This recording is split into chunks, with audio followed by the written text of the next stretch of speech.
Hello, this is Michael with Digital T-Shirt Shop. Today is January 19th, and we're going to see what happens. Hello again, this is Michael with Digital T-Shirt Shop. So, it's been a while since I've done one of these videos right here, in part because I've been getting everything set up in my office here with enough space and organized. I've had bins everywhere and needed to kind of go through and sort things and get things kind of cleaned up and rearranged as to how I was going to use them. And so I have finally gotten things to a place where I'm ready to hook up my Anajet, my new Ricoh RI3000 printer. I've got my speed treater. I need to just finish hooking up, and then once I get them hooked up, I can go ahead and test them and make sure they're working. I was hoping by this weekend, today's Friday, tomorrow's Saturday the 20th, to have them up and running and testing them. I need to print some shirts. I need to test wash the shirts, make sure that the pre-treatment solution is working correctly, combined with the printing on the shirts, that I get a good quality print and that the print stays on after I treat it. So I've kind of had some things. My space in here is actually, it's a pretty good space, and some of the things that are kind of going through my mind right now are I have more t-shirt options than I think I need. So one of the reasons why I've provided the t-shirt options I've provided is because I haven't been doing the white printing on colored shirts, and so it's limited a bit what I could do. And so I've done some other t-shirt options as a bit of a alternative to a traditional colored shirt with white printing. And so I've been thinking pretty heavily about reducing the number of options I'm selling, because I can sell a more traditional t-shirt now with the white printing on it once I have this up and running. So I may go through and alter the options that I'm providing. Right now I've got, excuse me, I primarily use the Port and Company, Port Authority, Port and Company, I think is what they call it, I forget, brand that is a brand done by Sanmar. I feel like my glasses are skiwampus, but anyways, Port and Company brand, it's a done by Sanmar, and they have kind of three different levels of t-shirts. They have your heavy 6.1 ounce t-shirt, which is what I've tried to move away from, which is what I was printing on first. That's a lot like the Gildan, I want to say 5,000 or 6,000. And then they have the 5.4 ounce shirt, which is what I've been mostly printing on, part because I can get the infant, toddler, youth, men's, women's. And so it's the same weight t-shirt across the whole spectrum of t-shirts. Sizes for people, in addition to the color schemes matching. So, if they bought t-shirts for a whole family, the kid shirt's going to match the adult shirt in color.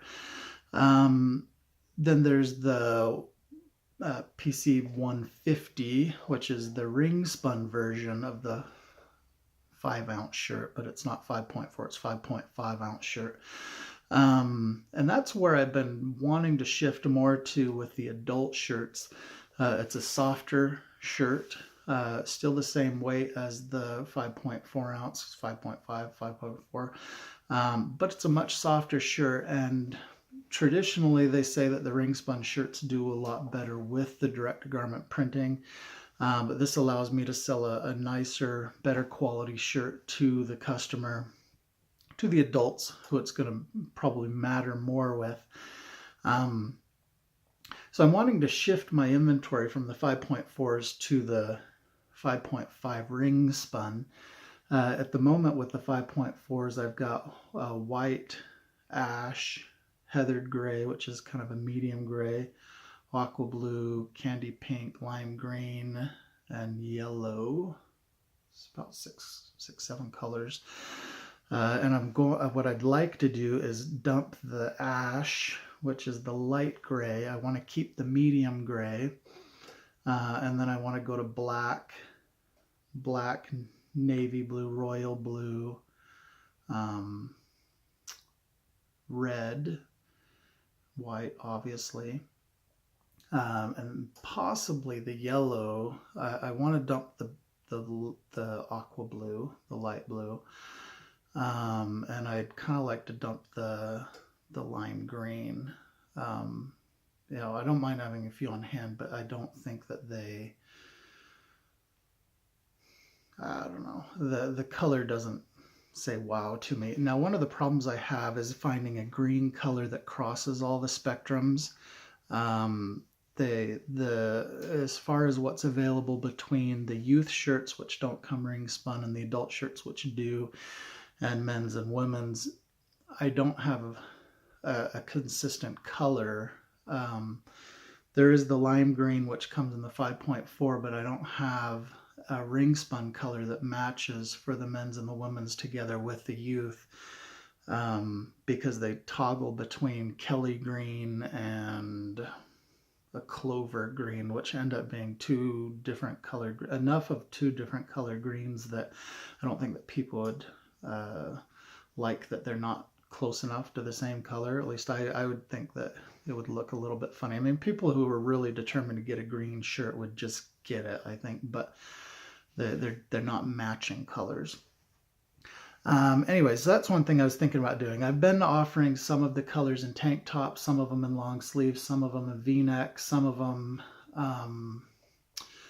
also some jerseys. I might go and change the styles of jerseys that I stock from the white with the colored sleeve to maybe a heathered with the colored sleeve, or a black with a colored sleeve.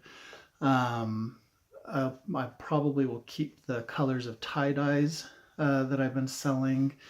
I may need to drop the DT228, which is district made 3/4 sleeve ragla. I don't know how to say the word. I have always just said ragla, ragala. I don't know what the proper way to say it is, but the 3/4 sleeve jersey that's a junior fit for women, girls, if it's a junior. But anyways, it's been an alternative for women. I just don't sell a lot of them, and so I don't know that I should tie up my inventory with them. But anyway, so I was gonna look at altering the color shirts that I'm selling as I transition to this other style of printing. I do have the two printers now. I was intending to, when I have just black prints, to use the Anajet Sprint, and then when I have prints that need white, to use the RI3000, the Ricoh printer.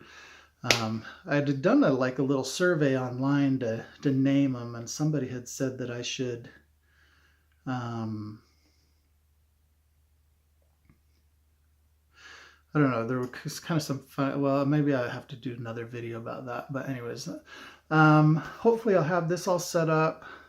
I'll look at what I'm going to transition to with shirt colors once I've got this all set up. Things appear to be working fine. I should probably flip this around so you can see kind of how I have things set up. So, printer number 1, Ricoh, Anajet, work area.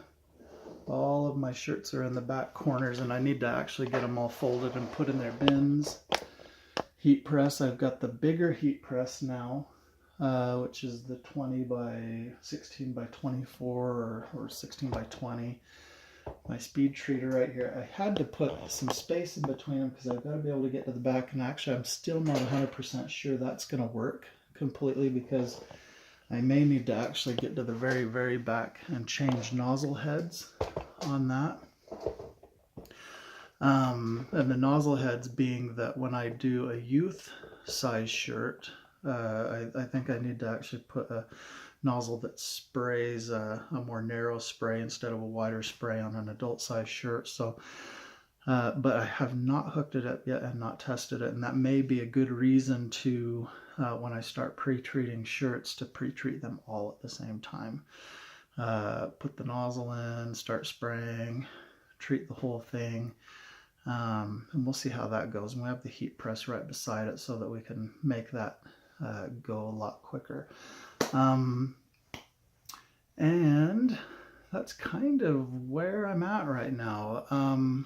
So again, I'll do videos on these things once I kind of as I'm kind of hooking them up and getting them to work. The speed treater, the Rico. I actually had stayed home from work yesterday and was hoping to have them up and working yesterday, and then I had misplaced the tubing to the speed treater, and